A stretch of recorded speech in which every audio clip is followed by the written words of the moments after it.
叶晨的话让这7名骁骑卫以及坐在另一侧的547都目瞪口呆。他们不知道叶晨为什么会忽然问出这样的问题，但这8个人此时的表情都有些激动的模样。547最先开口，握着拳头厉声道：“叶先生，若是真像您说的那样，我们死士一定会组织起来杀出重围，就算是死，我们也要死在阳光底下。”骁骑卫中为首的那人也下意识地说道：“没错，叶先生，如果真发生这种情况，骁骑卫也一定会趁机拼死反抗的。”547感叹道：“对所有死士来说，组织的枷锁主要就是体内的剧毒和自己的家人，一旦解决了剧毒的麻烦，死士就能够用自己的实力去拼死捍卫亲人的安全，而且有机会带领自己的家人逃出升天。这是每一位死士几10代先祖最大的梦想，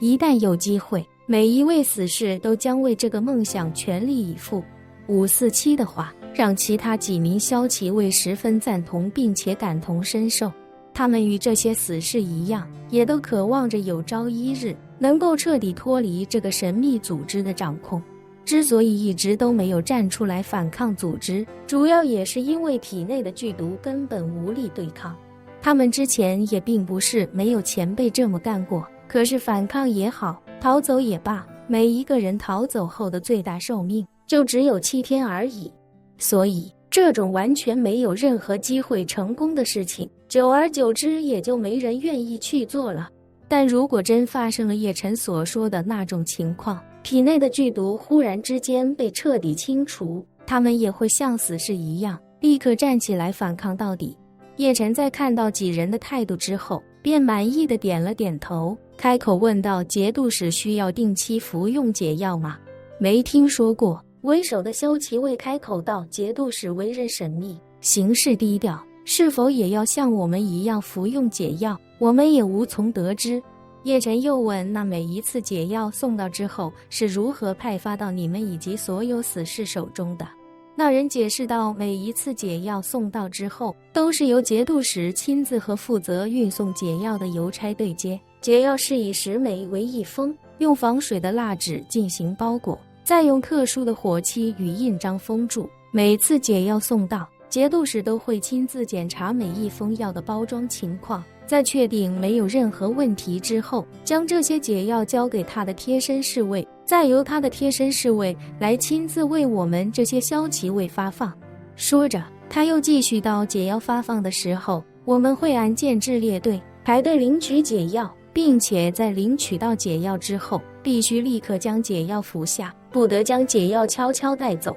等我们在节度使贴身侍卫的监督下服用完解药之后，还要与他们一起将解药发放给死士及死士的家属，整体的流程基本一致。死士及其亲属也必须在我们的监督下完成服药，如此一次服药的全过程就算是走完了。”一旁的李亚林忍不住问道：“我有个问题请教一下，既然你们在得不到解药的情况下只能活7天，那么他们为什么还要监督你们必须要把解药吃下去呢？难道还会有什么人故意不去吃他们给你解药吗？”那人苦笑一声道：“无论是我们还是死士，其实一直都想过反抗，虽说明知道自己没有能力与整个组织对抗，但还是多少会有一些侥幸心理，所以以前也发生过多名死士故意不吃解药，将多人的解药留给一人，再想办法帮助那人逃离驻地的情况发生，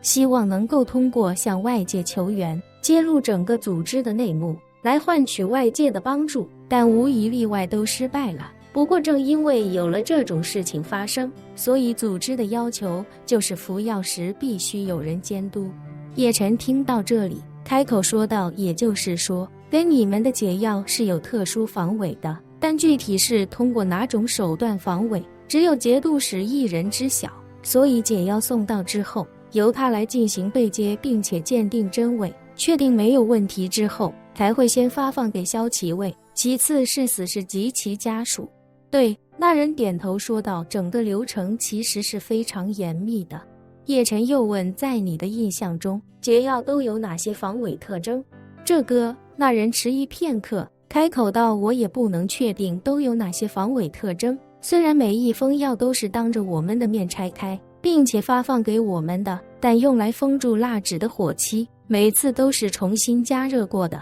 你也知道，那种东西一旦加热，原本印上去的图案就不存在了。所以我也不知道火漆在原本的药封上究竟是什么样子。”叶晨轻轻点了点头，道：“如此说来，想不露声色的来个偷天换日，然后再骗过那个节度使，应该是不可能实现的事情了。如果我中间找个环节把药换了，必然会在一定程度上破坏原本的防伪印记。等节度使拿到药，第一时间就会意识到出了问题。”是，那人赞同地说道：“我们都不知道药封上到底会有多少防伪印记，很可能不只是火漆印章一种，只要稍有疏忽，就会前功尽弃。”李亚林听到这里，不禁一脸可惜地说道：“若是真能给这1000多名死士、200多名骁骑卫解掉体内的毒，就算不把他们收为己用，他们一旦逃出去，也够这个组织喝一壶的。上千人逃走，抓都抓不过来，到时候必将让他们方寸大乱。”叶晨不由笑道：“其实对组织来说，就算这1000多人都跑了也没什么影响，毕竟这只是他们多个死士驻地的其中一个，就算整个被人连根拔起，也不会伤筋动骨。若是跑了1、2个人，他们为了保住这个驻地，一定会拼命追击，以免秘密泄露。可一旦整个驻地的人全跑了，这个驻地对他们也就没有价值了。一个没有价值的驻地，直接放弃就好，对他们来说算不得什么麻烦。”说着，叶晨又道：“这就像美国在全球有那么多的军事基地，如果真有哪个被人一窝端了，对美国来说，除了让白宫紧张、愤怒以及肉疼之外，不会对美国的整体国力带来任何真正意义上的伤害。”李亚林微微一怔，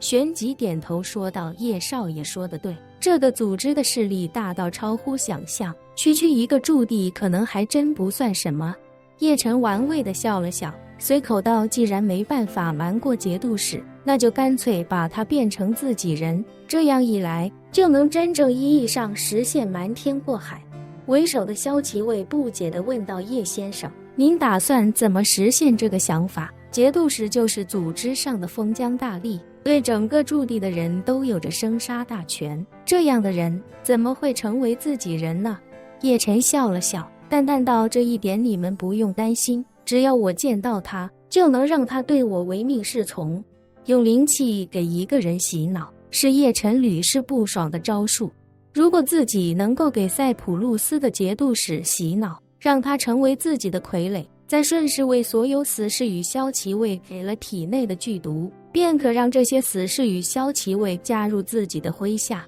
同时又要让他们继续留在塞浦路斯的驻地，与成为傀儡的节度使继续为组织扮演出一切正常的模样。如此一来，不仅能够瓦解他们的一个驻地，甚至还能在他们眼皮子底下安一只眼。一旦组织有任务给到塞浦路斯，自己就能第一时间知晓。想到这，叶晨问他们：“如果死士和骁骑卫真像你们说的那样，渴望打破这层枷锁，我到时候可以给他们这个机会，但前提是他们必须宣誓向我效忠，并宣誓加入万龙殿。如果他们答应，待解毒之后就继续留在驻地，为彻底击垮组织做准备。你觉得他们会答应吗？”547不假思索地说道：“叶先生放心，我相信所有的死士都不会拒绝的。”为首的骁骑卫却有些担忧地说道：“叶先生，不瞒您说，在骁骑卫的队伍里，